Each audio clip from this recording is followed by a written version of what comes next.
Welcome, welcome. Baruch atah Adonai Eloheinu melech haolam asher kitshanu b'mitzvotav v'tzivanu And asot to the great b'divrei Torah. Torah. Amen. So we are going to, this week's portion is Ha'azinu. And so I'm going to go ahead and even though on Sundays usually we do Torah Tmima, I did want to go ahead with Ha'azinu and see if we could complete it this time around. And Ha'azinu is the poem that Moses was commanded to compose in last week's portion of Vayelech. And in fact, over the years, we have in fact gone over the poem, the Hebrew of the poem with the Rashi. So if you get into my site and just type in HA''AZINU, and you will find all the sections of Ha'azinu as we went through them over the last few years. And as you see, we are onto the last little section of Ha'azinu, Shvi'i, the seventh Aliyah. And and so this is just finishing up the Parsha. And essentially, the point of Ha'azinu, God commands Moses to compose this poem because God is concerned about the future of the Jewish people, that once they enter the land and they are successful and they prosper, they forget about serving God. As to how true this prophecy is about human nature, I will let you make the decisions. But at any rate, Moses writes this poem as, in a sense, a witness. He calls heaven and earth to witness that regarding this particular warning to the Jewish people about the future. So, Vayavo Moshe, Moses came, Vaydaber, and he spoke in Kol Divrei Hashir Hazot Beoznei Ha'am, and he spoke all the words of this poem in the ears of the people. So he spoke it out loud. It was recited out loud to the people, who he, the Hoshea bin Nun, and Hoshea bin Nun. So there's certain things about this sentence that are worth commenting on, and Rashi has some interesting points to make about this. One thing that may jump out at you right away is that we know that at this point Joshua's name is Yehoshua, but here it says Hoshea. It gives his original name in the verse. So there's a question right there to answer. So let's take a look. We're on Mem Dalet. Who, Rashi goes right into it. Who Hoshea bin Nun. He and Hosea, son of Nun, Joshua. And in the Tractate Sota on page 13, it says, Shabbat shel Diyuzge Haita. It was the week of the succession in government. It's actually based on a Greek word, but it has to do with, you can see the idea of dual here, duality, and the idea is succession, one person succeeding the other. So it was that week of succession. Natla Rishut Mizeh, so authority was taken. He's explaining, Rashi's going to explain what this Diosge is. Its authority is removed from one, Venitna Lazeh, and given to the other. So specifically, of course, we're talking about the transition of power from Moses to Joshua. He'emid lo Moshe beturgaman. So one of the ways in which Moses um, gave authority to Joshua was he set up an interpreter for Joshua, a spokesperson for him, Lihushua, for Joshua. Sheyehe Doresh Bechayav, so that he would expound, this interpreter would expound Joshua's words, Bechayav, during his own, that is, during Moses' lifetime. In other words, already Moses was taking action to indicate that Joshua it was succeeding in the authority, and this was one way in which to do this. Kedai, in order that Shelo Yomru Yisrael, right? The Israelites wouldn't say or wouldn't think Bechaye Rabcha in the about Joshua, in other words, that during the life of your master, Lo Haya Lacha Laharim Rosh, you had no opportunity to act with authority. It was not for you to act with authority. And so now, because he was already in Moses' lifetime acting with authority, the transition would be very smooth. We know that transition of power is a moment of weakness or potential weakness in a company or in a country, any organization. And this was one way to remove as much weakness as possible in that moment. So that's the one thing why they did it together and why the verse talks about the fact that they were speaking, they were telling the words of this song together, this poem. Velama korehu kan Hosea. And the question is, why is this, and I think he's talking here about the scriptural verse, why the verse calls him here Hosea. Lomar, this is to indicate, shelo zacha dato alav, right, that he did not act with full confidence that Joshua was not acting with full confidence, without any question whatsoever. That because despite the fact, shenitna lo kudula, the fact that greatness was being transferred to him, he now was becoming great. He wasn't stuck up. He shpilatzmo. He humbled himself, ka'asher mitchilato, as he was at the very beginning of his career. He humbled himself. Interesting, right? The values that Torah tries to teach us in terms of moments that we have and opportunities that we may have, and how important it is to act with a level of modesty. So,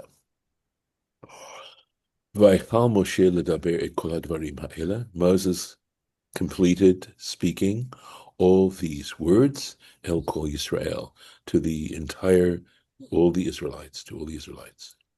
Vayomer Alehem, and he said to them, in addition, he says to them after he has shared the words of the poem, he says to them, Simu levavchem, put your hearts, lechol hadvarim, to all the words. In other words, pay attention, think about it, take it seriously.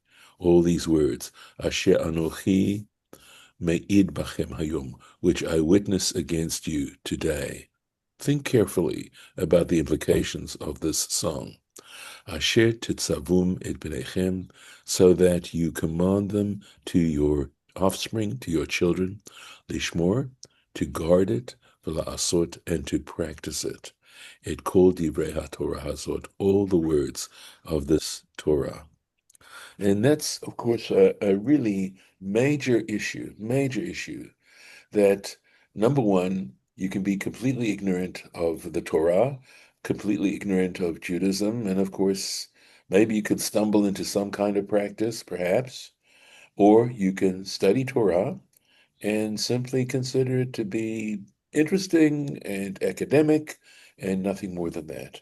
And here the point is to take the Torah and actually practice what it says.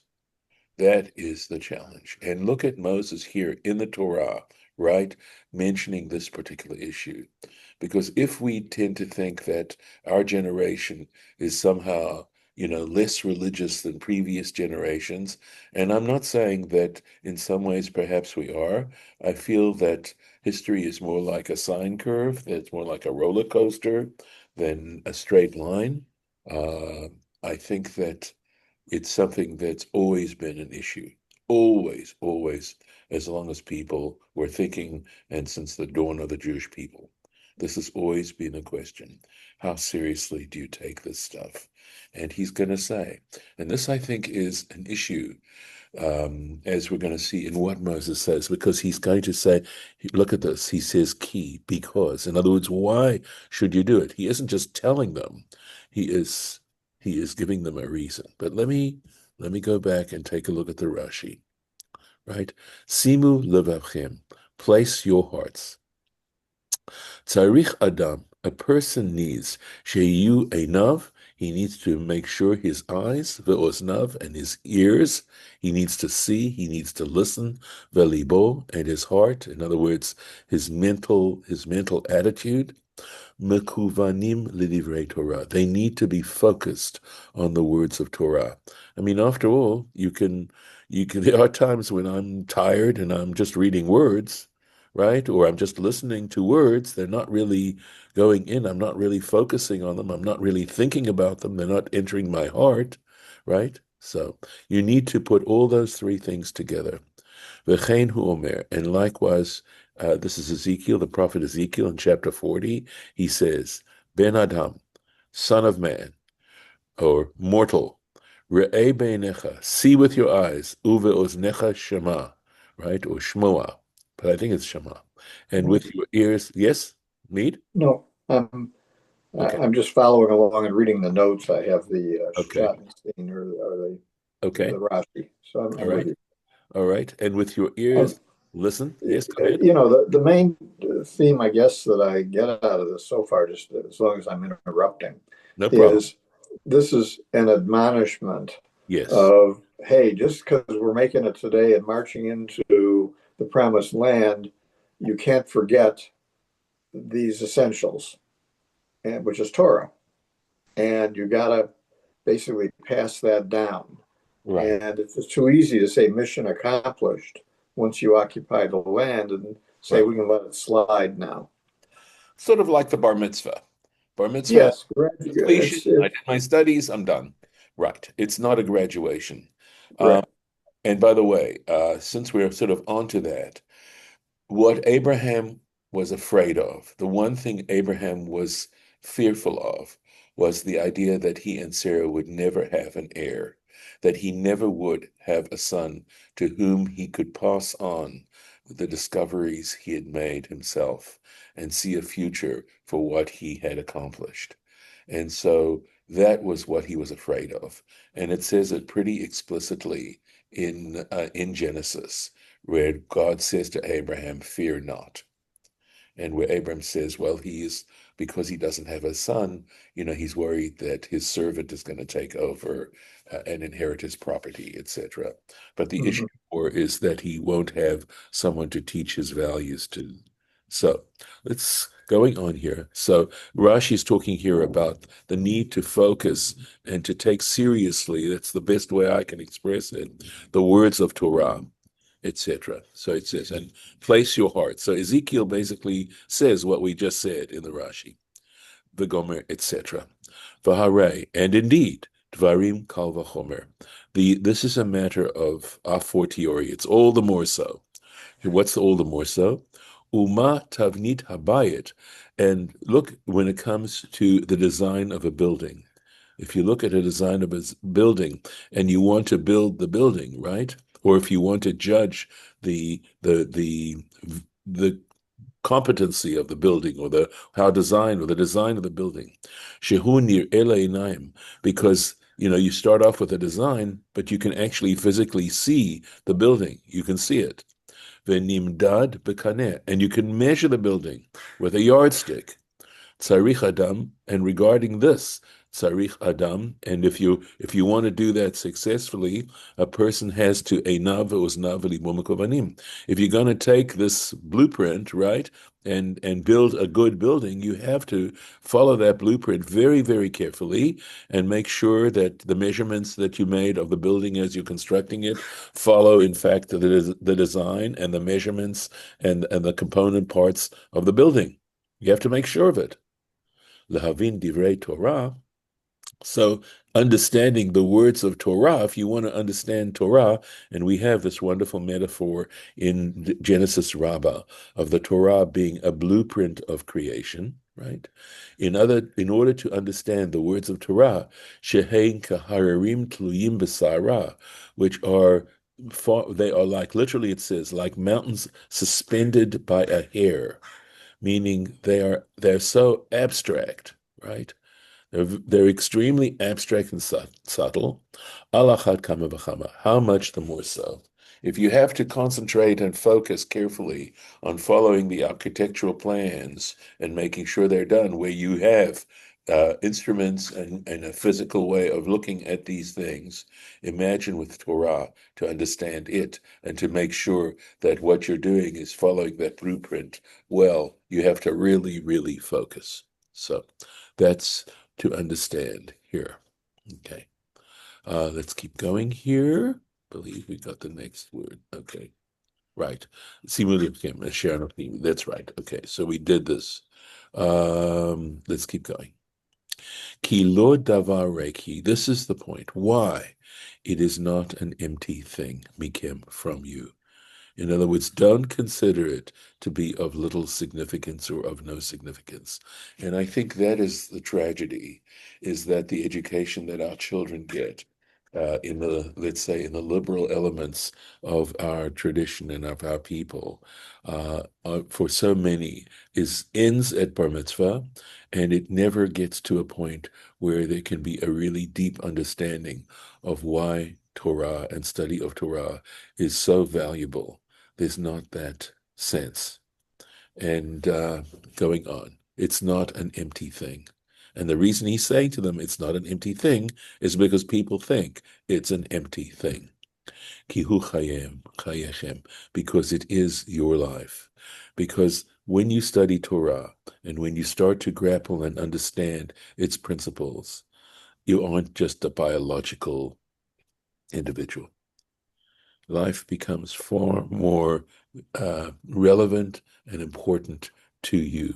And as I've slowly tried to discover, you start to be able to find a level of significance as an individual and as a member of a group in a community.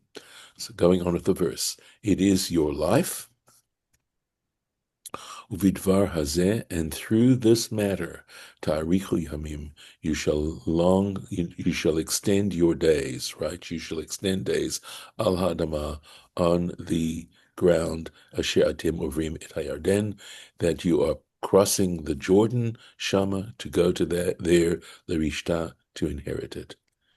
So essentially, it seems to me that our title to the land of Israel is the degree to which we implement the Torah. That the land of Israel, I think, in the minds of our tradition, is a place where we can embody Torah, where Torah can be practiced and lived and become a part of who we are. And that is our title to the land of Israel. There's no other title that we have because according to the biblical history, when the people started to abandon their belief in God and when they started to practice idolatry, which is to substitute as your God, quote, quote, things other than the God of Abraham, etc., okay, then you get into trouble. And it's something for us to think about even today. And I wonder if we, in fact, understood it as I think the Torah wants us to understand it, whether or not there might be actually a more secure place there as to how we would treat the various factors that are going on there. So, ki lo davar reku michem, because it is not an empty thing from you. Lo lechinam atem yegeim ba. You will not be wearying yourselves in it for no reason. Because the truth is, it does take work to understand the words of Torah. You have to work at it, and you can tire yourself out doing it, right?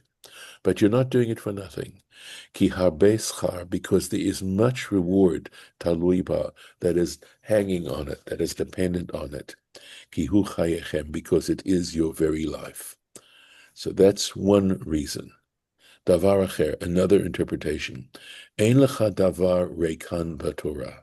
He's that there's nothing irrelevant, nothing empty, that every element of the Torah has meaning to it, has deeper meaning to it, and has significance to it. There's no passage that lacks significance in the Torah. And he's going to give an example as what might appear to be an insignificant passage. She'im tidrashenu, right? Because if you interpret it, she'ein ba matan schar, if you are interpreting it as if there is no reward in something that you read, that is to say, there's no significance to this particular passage. Teidalacha, you should know, you should understand. Shekain amru chazal, because our sages of blessed memory said, and here's the example, in Genesis chapter 36, Lamed Vav 36, it's verse 12. And what it says, okay? And actually, it's going to be a reference. There are two verses that they're going to be referring to. The one is Genesis 36:22. It says, "V'achot lotan timna." I'm going to make sure that Lotan's sister was Timna, right? Timna. But and the other verse is Vitimna Haita Pilegesh. And in the verse, this is 36:12, I believe. Yeah. It says, and Timna was the concubine of I believe Eliphaz. So just to tell you a little bit more of the context. This chapter 36 talks about the descendants of Esau. It completes the all the subsequent generations of Esau, and at the next chapter we start the story of Joseph, and of course it has to do with Jacob's and Joseph, etc., and goes into tremendous detail. But in chapter 36, the Bible takes a lot of just mentions all the descendants of Esau, etc. One of descent, one of Esau's descendants, I believe it was Eliphaz, and Lotan is one of the children of Eliphaz, if I'm not mistaken. And the point is, so we're talking about her. No, sorry, forgive me. Lotan is a descendant of Seir the Horite. Okay, there were people living in that area in Seir before Esau took it over. And so I believe what the Bible is telling us there, what the Torah is telling us there, in giving us the descendants of Seir the Horite, is to tell us the connection there to Esau. So Lotan is a descendant of Seir, and it mentions that Timnah was his sister. This is sounding pretty irrelevant, etc., right? The fact that it goes on to say Timnah was the Eliphaz's concubine, right? So what's the interpretation? Why is this in fact relevant at all? Lefi, the rabbis explain, Lefi she'amra, because she thought to herself, Eini kidai liot lo leisha, right? She would have liked to have married Abraham, but she thought to herself, I'm not worthy of being a wife to him, right? Or possibly Jacob. Okay, could be, because I haven't gone over the actual midrash.